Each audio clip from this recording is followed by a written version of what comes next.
क्या आप देश और दुनिया की खबरों से रह जाते हैं बेखबर?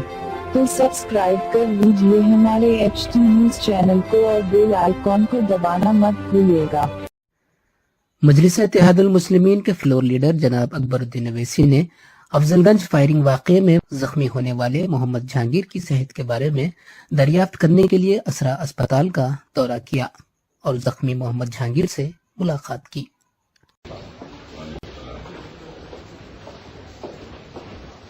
ठीक है, फिक्र नहीं कर, कुछ भी नहीं।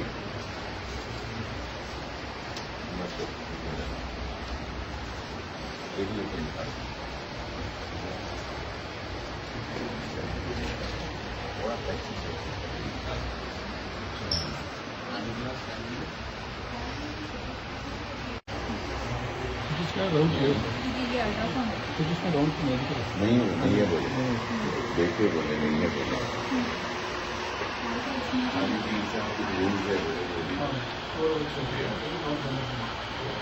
उसको भी बंद कर दिए बोले, ब्लीडिंग।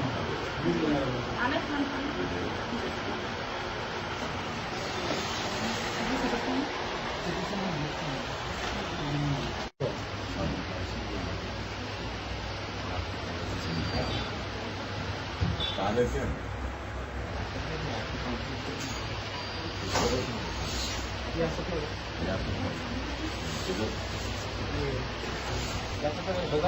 हाँ